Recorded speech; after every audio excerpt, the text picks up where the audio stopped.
Zara Blake had always dreamed of joining the Galactic Security Force, but she never imagined her first assignment would involve babysitting 3 aliens who treated intergalactic law enforcement like a cosmic joke. Standing in the briefing room aboard the GSF cruiser Starbound Justice, she watched her new teammates with a mixture of fascination and growing concern. Captain Vorthak, their squad leader, was a 7-foot-tall reptilian who looked like someone had crossed a velociraptor with a soap opera actor. His scales shimmered an iridescent green, and he had this annoying habit of pausing dramatically before every other sentence, as if the universe itself was hanging on his every word. "Ah, the human recruit arrives," Vorthak announced, his forked tongue flicking out as he gestured grandly toward Zara. "Welcome to Nebula's finest, the most legendary squad in the entire GSF."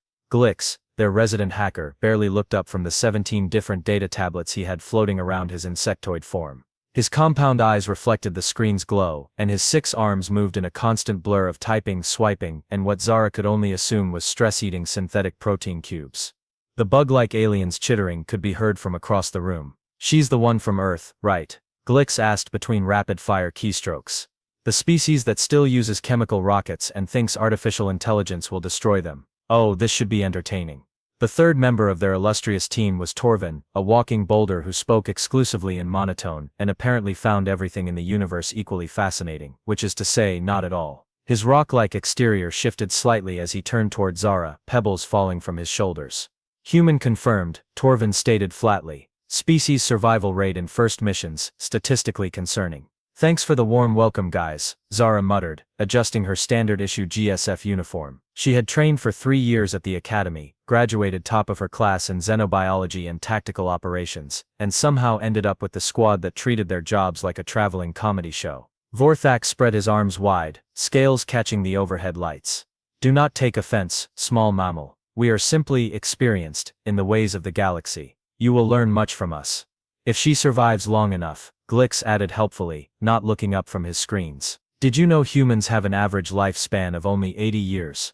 That's barely enough time to understand one solar system, let alone police 17 sectors."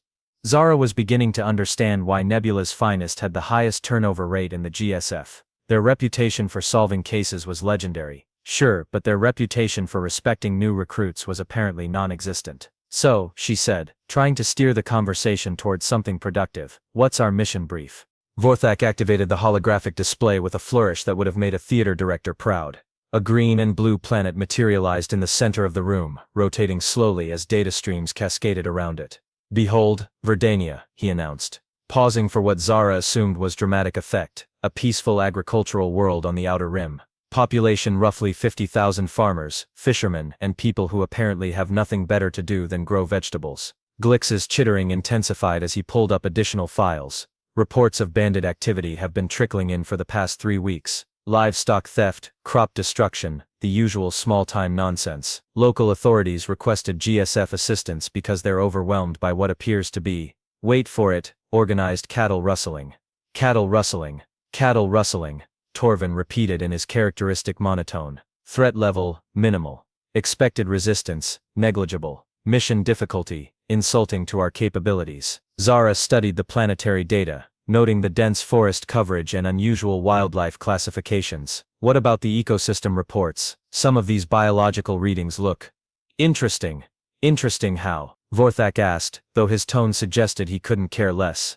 "Well, the biomass indicators are off the charts for a settled world. And look at these predator classifications. Some of these species are marked as unconfirmed but potentially dangerous." Glix finally looked up from his tablets, all 6 arms pausing mid-gesture. "You're worried about space cows and alien squirrels. Humans really are as paranoid as the databases suggest. I'm just saying maybe we should review the ecological survey data before we what?" Vorthak interrupted, scales rippling with what might have been amusement. "Prepare for battle against militant farmers. Ready our weapons for an epic confrontation with organized agriculture." Torvin's rocky form shifted slightly. "Statistical probability of mission requiring actual combat skills, 0.03%. Statistical probability of human recruit over analyzing routine assignment, 97.4%. Look," Zara tried again.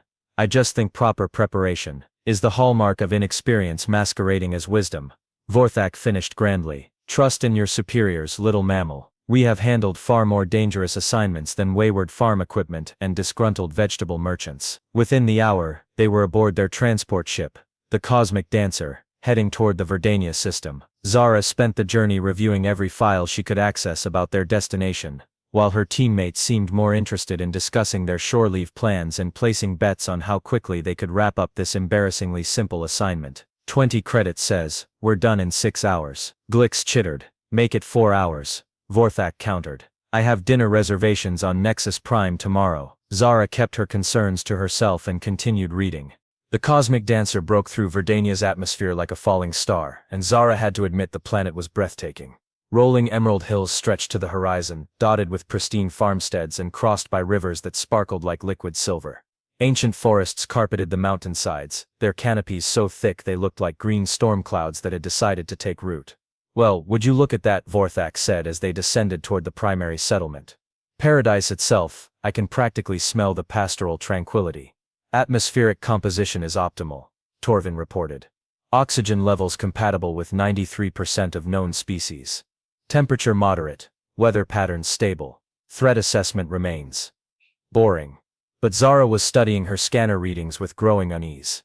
The life sign indicators were going haywire. Dense concentrations of biomass moved through the forests in patterns that seemed almost coordinated. And the settlements below looked too quiet for midday on an agricultural world. They landed in the town square of Haven's Rest, the planet's modest capital. The moment they stepped off their ship, Zara felt it. That primal sensation that every human carries buried in their DNA, the one that screams when apex predators are watching from the shadows. Her teammates, apparently lacking such inconvenient evolutionary baggage, spread out immediately. Right then, Vorthak announced, striking a heroic pose despite the complete absence of anyone to witness it. "Let us divide and conquer. Cover more ground, solve this mystery faster, return home in time for dinner." "Bad idea," Zara said immediately. Standard protocol calls for maintaining team cohesion in unfamiliar environments. Glix was already setting up a mobile command post near the town's communication hub, his multiple arms working with caffeine-fueled efficiency. Protocols are for species that haven't figured out faster than light travel yet. Besides, what's the worst that could happen? An angry farmer throws a space turnip at us. "The worst that could happen," Zara muttered, checking her sidearm, "is that we don't know what the worst that could happen actually is." Within minutes, they had scattered like seeds in the wind. Vorthak strutted toward the administrative buildings to interview local officials. Glix burrowed into the settlement's data networks to trace communication patterns. Torvin lumbered off to examine what he called evidence of agricultural-based criminal activity, which apparently meant looking at damaged fence posts. Zara found herself alone in the town center, surrounded by the kind of silence that makes your skin crawl. Not peaceful quiet. Predatory quiet. The kind that happens when every small animal in a 10-mile radius decides simultaneously that being very, very still is the key to staying alive. She activated her communicator. "Base, this is Blake. The settlement appears, abandoned isn't the right word. More like everyone's hiding." Static answered her. "Vorthak, do you copy?" More static. "Glix, Torvin." Her communication array was functioning perfectly. The problem was that nothing was responding. Not her teammates, not their ship, not even the GSF monitoring station they had established in orbit. The buildings around her looked normal enough. Fresh paint, tended gardens, laundry hanging on lines. But there were no people. No sounds of daily life. No indication that anyone had been here recently. Despite clear signs of recent habitation, Zara drew her weapon and started moving toward the forest edge where her scanner had detected the strongest life sign concentrations. Every instinct she possessed was screaming at her to get back to the ship, call for backup, and approach this situation with about 50 more heavily armed Marines. Unfortunately, she was beginning to suspect that getting back to the ship might not be an option anymore. As she reached the tree line, something large crashed through the underbrush about 30 meters to her left. Then something else crashed through the brush to her right. And behind her. The sounds were too coordinated to be coincidental. Too purposeful to be natural animal behavior. Zara Blake, rookie space marine, and apparently the only member of Nebula's finest with functional survival instincts, realized she was being hunted. The attack came from 3 directions at once, which would have been impressive tactical planning if Zara hadn't been expecting it for the past 10 minutes. What she hadn't been expecting was that the attackers weren't the usual suspects her team had prepared for. These weren't disgruntled farmers with pitchforks and righteous indignation. These weren't even desperate locals driven to banditry by economic hardship. The figures that emerged from the forest were professional soldiers wearing military-grade combat armor painted in crimson and black, carrying energy weapons that probably cost more than most planets' annual defense budgets. Well, well, well, called out the apparent leader, a scarred humanoid with cybernetic implants covering half his face. What do we have here? A lost little lamb from the Galactic Security Force. Zara kept her weapon trained on the speaker while tracking the positions of his 6 companions through her peripheral vision.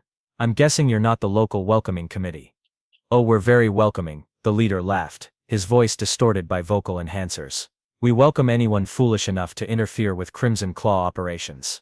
We welcome them to an early grave. The Crimson Claw. Zara's blood ran cold. These weren't small-time bandits harassing farmers. The Crimson Claw was one of the most ruthless pirate organizations in the Outer Rim, known for strip mining entire worlds and eliminating any witnesses who might report their activities to the authorities. Where are my teammates? She demanded, though she was beginning to suspect she already knew the answer. The big dramatic lizard, the jittery bug, the walking pile of rocks. Another pirate stepped forward, this one sporting military tattoos and carrying what looked like a modified plasma cannon. They're enjoying our hospitality back at base camp. Turns out when you split up your forces in hostile territory, you make it really easy for professionals to pick you off one by one. Zara's mind raced through tactical options. 7 armed pirates, military-grade equipment, superior positioning, and her teammates captured. The math was not encouraging. You know, the leader continued conversationally. We weren't expecting the GSF to send anyone competent. The intelligence reports said you were just another bureaucratic cleanup crew. Imagine our surprise when we monitored your approach and realized we were dealing with the famous Nebula's finest. Famous for what exactly? Zara asked, trying to buy time while scanning for escape routes. Famous for being the most overconfident idiots in the galaxy, laughed the pirate with the plasma cannon. Famous for walking into traps like tourists wandering into traffic. Your captain actually introduced himself to our advanced scout and asked for directions to the local authority building. Vorthak did what now? Oh, it gets better. The leader grinned, revealing teeth that had been replaced with sharpened metal implants. Your hacker friend tried to access our communication network thinking it was the local government system. Spent 20 minutes downloading our complete operational files while chattering about how primitive Outer Rim security protocols are. Zara closed her eyes briefly. Of course they did. Of course her teammates had bumbled directly into the enemy's hands while she was the one being cautious and paranoid. And the rock creature, the leader continued with obvious amusement. He walked directly up to our equipment depot and started cataloging our mining gear. Apparently, he wanted to document the evidence of agricultural equipment theft for his report. Mining gear, Zara repeated, pieces of the puzzle falling into place. You're not here for the crops or livestock. You're here to strip mine the planet. Very good, little human. Yes, Verdania sits on one of the richest deposits of rare earth minerals in this sector. The farming communities are just convenient cover while we establish our operations. Once we've extracted everything valuable, we'll eliminate the witnesses and move on to the next target. The pirate with the plasma cannon shifted position, flanking her left side. Which brings us to you, rookie. We can't have any GSF personnel reporting back about our activities. Nothing personal, you understand, just business. Zara's tactical computer was running constant calculations, and none of them were encouraging. 7 professional soldiers with superior firepower in an ambush position. Her teammates captured, and probably being used as leverage. No backup coming because her communications were jammed. But she was human, and humans had spent millennia learning how to survive as prey animals before they became predators themselves. Sometimes the best tactical option wasn't to fight, sometimes it was to run like hell and live to fight another day. Before you kill me, she said, slowly lowering her weapon, I have to ask, how long have you been operating here? 3 months, the leader replied proudly. Long enough to map every mineral deposit, eliminate the local resistance, and prepare for full-scale extraction. And in those 3 months, how much time have you spent in the deep forests? The pirates exchanged glances. What kind of question is that? The kind that might save your lives, Zara said, then dove sideways behind a boulder as the forest around them exploded into chaos. Something massive crashed through the trees behind the pirates, something that made sounds like a freight train having an argument with a thunderstorm. The Crimson Claw soldiers spun around, weapons raised, just in time to see several tons of very unhappy local wildlife, bearing down on them with the kind of enthusiasm usually reserved for tax collectors and door-to-door salespeople. Zara used the distraction to sprint toward the deeper forest, her human survival instincts finally proving their worth as she disappeared into the undergrowth, while the pirates discovered that Verdania's ecosystem had some very strong opinions about uninvited guests. 3 hours later, Zara had managed to work her way through the forest canopy to a position overlooking the Crimson Claw base camp. What she saw made her stomach drop into her boots. This wasn't some ramshackle bandit operation. The pirates had established a full military compound complete with defensive perimeters, automated sentries, and enough heavy equipment to level a small city. At the center of the camp, 3 very familiar figures sat in an electrified containment field that hummed with enough voltage to barbecue a shuttlecraft. Vorthak was gesticulating dramatically even in captivity, probably delivering some sort of heroic monologue to his captors. Glix appeared to be having a nervous breakdown, all 6 arms twitching as he muttered calculations that nobody was listening to. Torvin sat perfectly still, which for a rock creature could mean anything from stoic acceptance of fate to tactical planning. 37 armed pirates, Zara whispered to herself, counting the visible personnel. Automated defense systems, energy barriers, and my teammates are sitting in the middle of what's basically a militarized death trap. She activated her emergency communicator, hoping to reach the GSF orbital station, but the jamming field was still active. Even if she could get a message through, backup would take at least 6 hours to arrive. Her teammates didn't have 6 hours. Zara spent the next hour conducting reconnaissance, mapping patrol routes and identifying weak points in the camp's defenses. The pirates were professional, she had to give them credit for that. But they were also arrogant. They had established their base in a forest clearing, cutting down everything within a 100-meter radius to create clear fields of fire. What they hadn't done was pay attention to what lived in the trees they had left standing. As evening approached, Zara began her infiltration attempt. She had managed to disable 2 perimeter sensors and was working on a third when the first scream echoed through the camp. Then another. Then what sounded like someone trying to yell tactical commands while being chased by a very large, very angry lawnmower. Through her scope, she watched chaos erupt in the pirate camp. Several guards were running toward the eastern perimeter, weapons drawn, shouting about contact with unknown hostiles. In the confusion, she managed to slip past the outer defenses and work her way toward the containment area. That's when she encountered her first Verdanian thornback. The creature looked like someone had crossed a porcupine with a tank and then decided it needed more teeth. It stood about 4 feet tall, covered in razor-sharp quills that glinted in the setting sun, and it was currently engaged in what appeared to be a staring contest with Zara from about 10 meters away. "Nice, whatever you are," Zara whispered, freezing in place. "I'm just passing through. No need for violence." The thornback tilted its head, studying her with intelligent golden eyes. Then it made a sound like a cat purring, if cats were the size of motorcycles, and purred through vocal cords made of gravel. "Oh, you're actually kind of cute," Zara realized, slowly reaching into her pack. "Are you hungry?" She had been carrying emergency rations designed to be nutritionally compatible with most known life forms. The thornback approached cautiously, as she offered a protein bar, sniffed it delicately, then devoured it in one bite before nuzzling against her leg like an oversized, heavily armed puppy. "Okay, that's unexpected," Zara murmured, scratching behind what she hoped were the creature's ears. The thornback's purring intensified, and she realized it was making a specific pattern of sounds, almost like it was trying to communicate. That's when she heard the voices approaching. "Search Grid 7 Alpha," someone was barking orders. Whatever spooked the perimeter guards came from this direction. "Kill anything that moves." Zara pressed herself against a tree, the thornback crouching beside her with its quills flattened against its body. 2 pirates emerged from the undergrowth, scanning the area with thermal imaging gear. "Motion detectors are going crazy," one of them complained. "This whole forest is crawling with something." "Command says the local wildlife is harmless," his partner replied. "Probably just got startled by our mining operations." The thornback beside Zara made a sound that could only be described as insulting. If she didn't know better, she would have sworn the creature was offended by being called harmless. The pirates moved past their hiding spot, and Zara was about to continue toward the containment area when she felt the ground vibrating under her feet.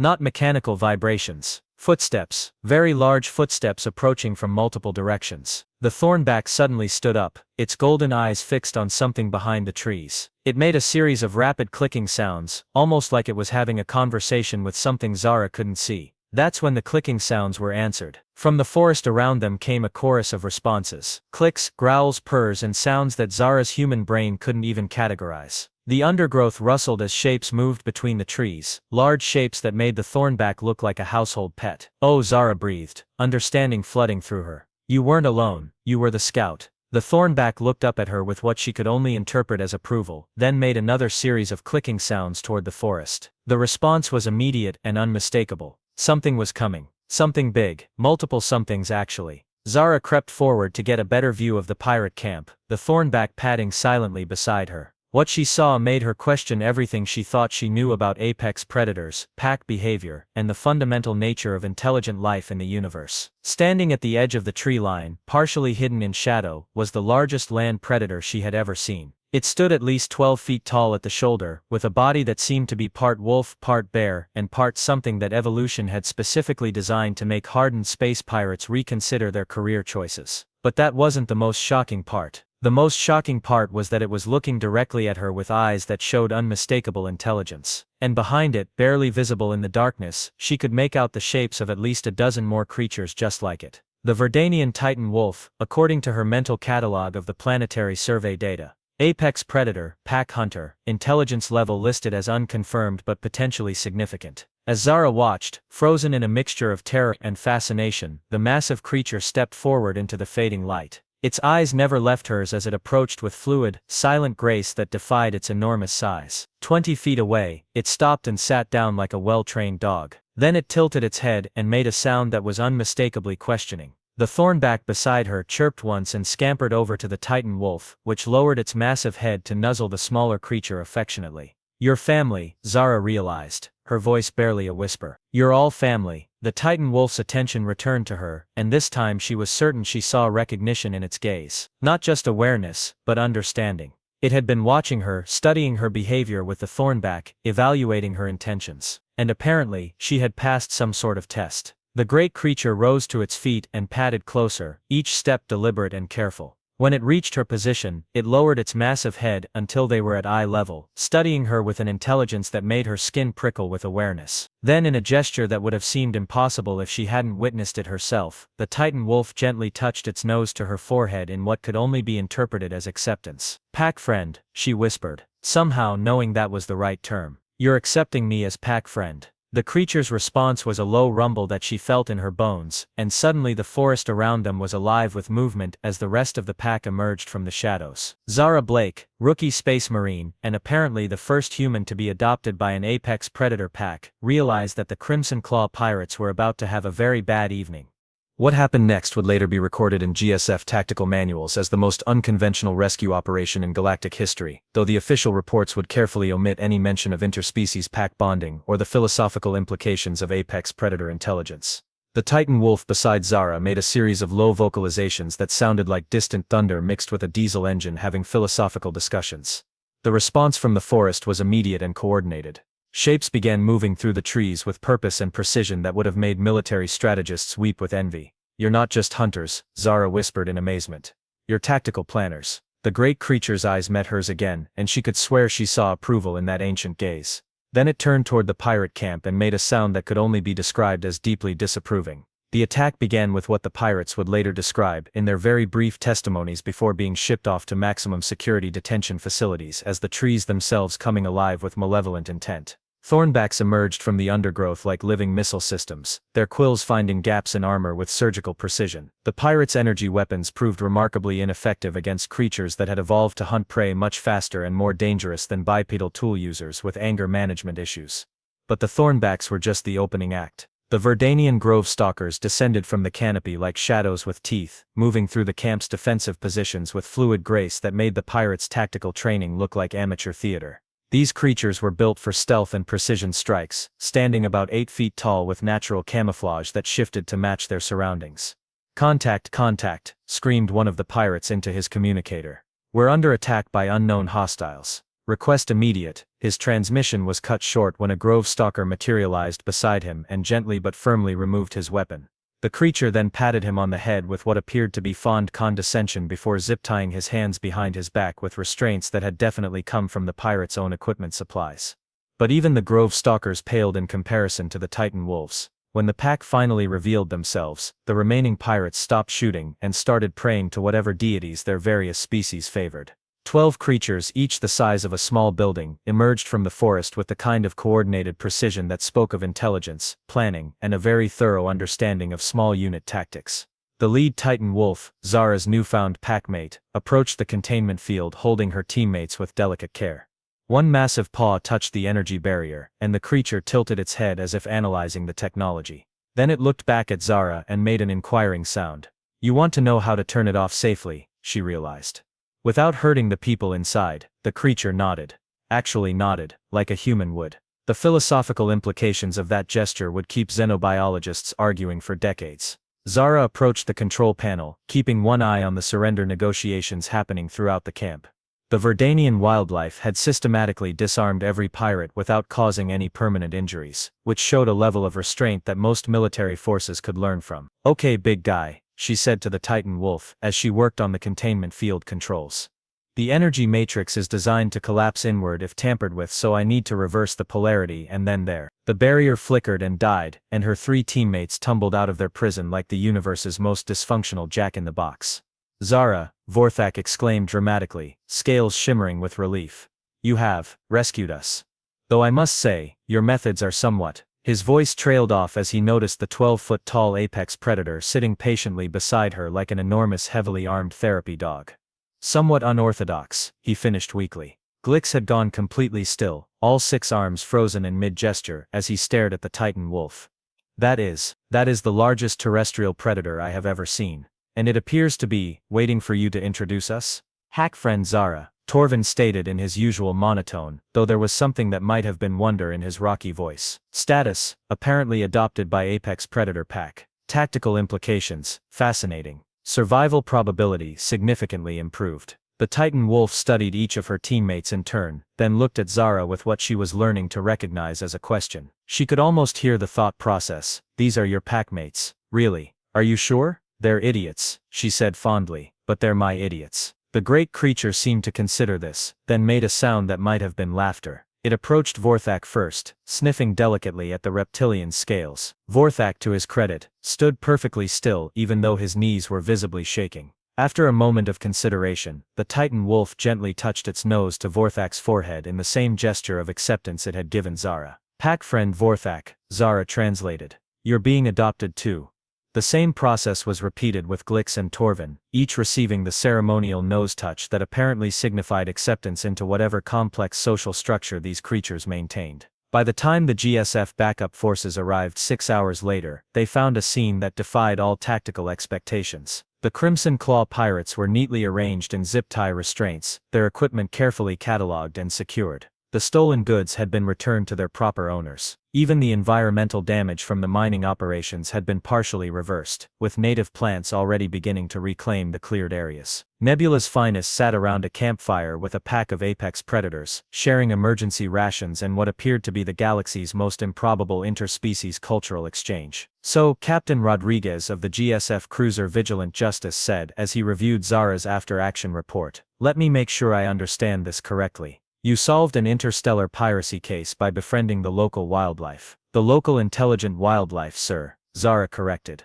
"The Verdanian ecosystem operates on a collective intelligence model that we've never encountered before. The Titan wolves aren't just apex predators, they're ecosystem managers. And they just decided to help you?" Zara glanced over at her pack friend, who was currently engaged in what appeared to be a philosophical discussion with Torvin about mineral composition and geological stability. The Titan wolf had taken a particular interest in the rock creature's expertise. "I think they were waiting for someone to treat them as equals instead of obstacles," she said. "The pirates saw them as a problem to be eliminated. My teammates saw them as irrelevant to the mission. But they're people, sir. Different from us, but people nonetheless." Captain Rodriguez shook his head in amazement. "Blake, in 20 years of GSF service, I've never seen anything like this. You've potentially opened up an entirely new category of interspecies relations. Does this mean I passed my probationary period, sir?" Rodriguez laughed. "Blake, I'm promoting you to senior investigator and putting you in charge of the new interspecies cooperation division. Someone needs to figure out how to replicate what you've accomplished here." As the GSF forces prepared to depart Verdania, Zara found herself facing a difficult goodbye.